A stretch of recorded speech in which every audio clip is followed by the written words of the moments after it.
May mga kasalanan ba ang hindi na mapapatawad kahit magdasal ka pa? Ayon sa Biblia, may mga kasalanang ikamamatay, mga kasalanang walang kapatawaran.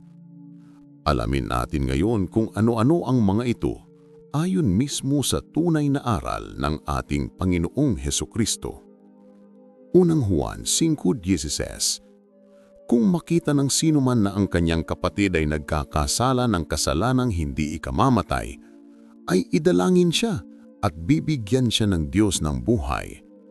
May kasalanang ikamamatay, hindi tungkol dito ang sinasabi ko na idalangin niya. Ibig sabihin, hindi lahat ng kasalanan ay pare-pareho. May mga kasalanan ng pinapatawad, pero may kasalanang ikamamatay, walang kapatawaran. Mateo 12:32. At ang sino mang magsalita laban sa anak ng tao ay ipapatawad sa kanya, ngunit ang sino mang magsalita laban sa Espiritu Santo ay hindi ipapatawad kahit sa buhay na ito o sa darating. Marcos 3:29. Datapuat sino mang magsalita ng kapusungan laban sa Espiritu Santo ay walang kapatawaran kailanman, kundi may kasalanang walang hanggan. Kaya malinaw, ang pagsasalita o paggawa laban sa Espiritu Santo ay kabilang sa mga kasalanang walang kapatawaran. Ngayon ang tanong, ano ang mga utos ng Espiritu Santo na hindi dapat labagin? Sa una sa Gawa 15:28-29, sapagkat minagaming ng Espiritu Santo at namin na huwag kayong atangan ng mabigat na pasanin maliban sa mga bagay na ito na kinakailangan, na kayo'y mangsiilag sa mga bagay na inihain sa mga Diyos-Diyosan, sa dugo, sa mga binigti, at sa pakikiapid. Dito natin makikita na ang apat na kasalanang laban sa Espiritu Santo ay pagkain na inihain sa mga Diyos-Diyosan, pagkain ng dugo, pagkain ng binigti, at pakikiapid. Ngayon, ano ba ang Diyos-Diyosan at bakit bawal luhuran at dasalan ito? Basahin natin sa Awit 115, versikulo 6-8. Sila'y may mga tainga, ngulit hindi nakakarinig. Ang gumagawa sa kanila ay nagiging gaya nila.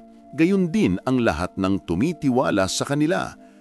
Isaias 44, versikulo 14-18. Pumuputol sa saganang kanya ng mga sedro at kumukuha ng puno ng roble at ng ensina at pinapitibay saganang kanyang sarili ang isa sa gitna ng mga punong kahoy sa gubat.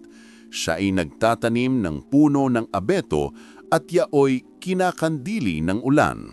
Kung magkagayoy, ilalaan sa tao upang ipanggatong at kumukuha siya niyon at nagpapainit. Oo, kanyang pinaliyaban niyaon at ipinagluluto ng tinapay. Oo, kanyang ginagawang isang Diyos at sinasamba. Ginagawa niyang larawang inanyuan at pinagpapatirapaan. Kaniyang iginagatong ang bahagi niyon sa apoy. Ang bahagi niyon ay ikinakain niya ng karne. Siya'y nag-iihaw ng iihawin at nabubusog. Oo, siya'y nagpapainit at nagsasabi, "Aha, ako'y naiinitan, aking nakita ang apoy." At ang labis niyon ay ginagawang Diyos sa makatuwid bagay, kaniyang larawang inanyuan, kaniyang pinagpapatirapaan at sinasamba, at dinadalanginan at nagsasabi, "Iligtas mo ko sapagkat ikaw ay aking Diyos." Hindi sila mga kaalam o nagsisigunita man sapagkat ipinikit niya ang kanilang mga mata upang sila'y huwag makakita at ang kanilang mga puso upang sila'y huwag makaunawa. Maliwanag, ang pagsamba o pagyuko sa ribulto o larawang inanyuan ay kasuklam-suklam sa harap ng Diyos. Ang paggalang ay hindi kailangang samahan ng pagluhod o panalangin sa larawan. Igalang mo ang magulang mo pero hindi mo siya niluluhuran. Ganun din ang dapat sa larawang inanyuan. Roma 1:25. Sapagkat pinalitan nila ang katotohanan ng Diyos ng kasinungalingan at sila'y nagsasamba at nangangalingkod sa nilalang kaysa lumalang na siyang pinupuri magpakailanman. Siya nawa. Kapag ang nilalang ang sinasamba mo, hindi na ang lumikha, ito ay kasalanan walang kapatawaran. Bakit bawal ang pagkain ng dugo? Basahin natin sa aklat ng Levitiko 17:10 hanggang 11. At sino mang tao sa sambahayan ni Israel o sa mga taga-ibang bayan na nakikipamayan sa kanila na kumain ng anumang dugo, ay aking itititig ang aking mukha laban sa taong yaon na kumain ng dugo at ihihiwalay ko sa kanyang bayan. Sapagkat ang buhay ng laman ay nasa dugo at aking ibinigay sa inyo sa ibabaw ng dambana upang itubos sa inyong mga kaluluha, sapagkat ang dugo'y siyang tumutubos dahil sa buhay. Ang dugo ay sagrado sa Diyos. Ito ay pangtubos sa kasalanan. Noong panahon ni Kristo, ang dugo niya ang ginamit bilang pangtubos sa ating kasalanan. Hebreo 9:22. At ayon sa kautusan, ay halos masasabi kong lahat ng mga bagay ay nililinis ng dugo, at maliban naman sa pagkabuhos ng dugo, ay walang kapatawaran. Gawa 20:28. Ingatan ninyo ang inyong sarili at ang buong kawan, na sa kanila'y ginawa kayo ng Espiritu Santo na mga obispo, upang pakaniin ninyo ang iglesia ng Panginoon na binili niya ng kanyang sariling dugo. Kaya ang pagkain ng dugo ay paglalapastangan sa sagradong simbolo ng pagtubos ni Kristo. Bakit bawal ang pagkain ng binigti? Basahin natin sa aklat ng Levitiko 17:13. At sino mang tao sa mga anak ni Israel o sa taga-ibang bayan na nakikipamayan sa kanila na manghuli ng hayop o ng ibon na makakakain, ay ibubuhos niya ang dugo niyon at tatabunan ng lupa. Ang utos, kapag nagkatay ka ng hayop, dapat ibuhos ang dugo at tatabunan ng lupa, kasi larawan yon ng pagtubos ni Kristo sa ating mga kasalanan nang mabuhos ang dugo niya sa Kalbaryo. Kaya bawal ang binigti kainin kasi hindi lumabas ang dugo. Ano naman ang pakikiapid laban sa Espiritu Santo ayon sa Biblia? Basahin natin sa aklat ng 1 Korinto 6:16 hanggang 20. O hindi ba ganinyo nalalaman na ang nakikisama sa patutot ay kaisang katawan niya? Sapagkat sinasabi niya, ang dalawa ay magiging isang laman. Ngunit ang nakikisama sa Panginoon ay kaisang espiritu niya. Magsitakas kayo sa pakikiapid. Lahat ng kasalanang gawin ng mga tao ay nangasa labas ng katawan. Ngunit ang gumagawa ng pakikiapid ay nagkakasala laban sa kanyang sariling katawan. O hindi ba ganinyo nalalaman na ang inyong katawan ay templo ng Espiritu Santo na nasa inyo, na tinanggap ninyo sa Diyos at hindi kayo sa inyong sarili? Sapagkat kayo'y binili sa halaga. Luwalhatiin nga ninyo ng inyong katawan ang Diyos. Ano ang patutot na sinasabi sa Biblia?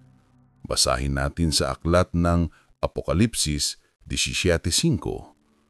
At sa kanyang noo ay nakasulat ang isang pangalan, Hiwaga, Dakilang Babilonya, ina ng mga patutot at ng mga kasuklam-suklam sa lupa. May ipinakita sa vision ni Juan na isang babaeng patutot.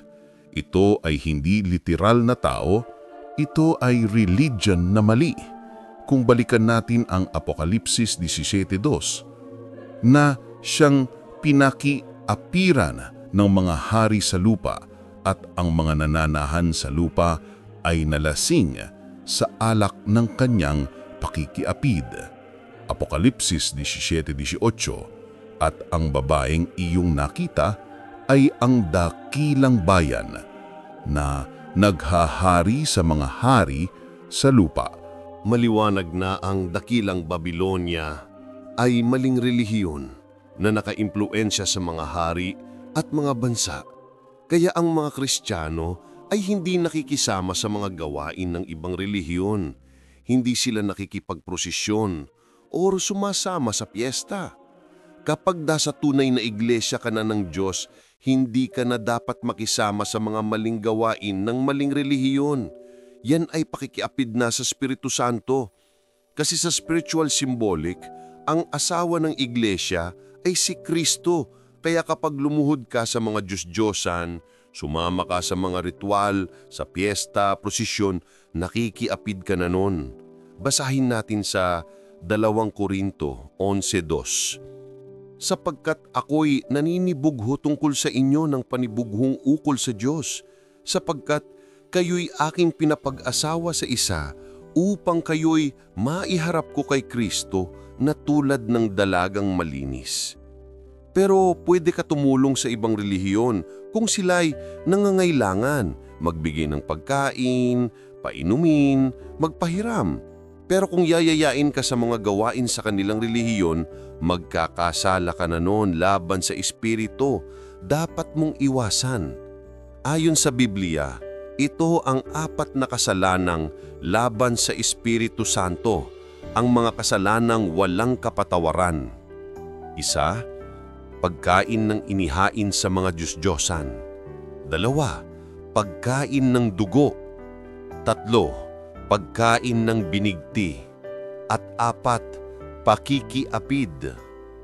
Kung gusto mong mas maunawaan ang mga tunay na aral ng Biblia at ang turo ni Jesus, huwag kalimutang i-like, i-share at i-subscribe para sa mas marami pang makabuluhang aral na biblikal.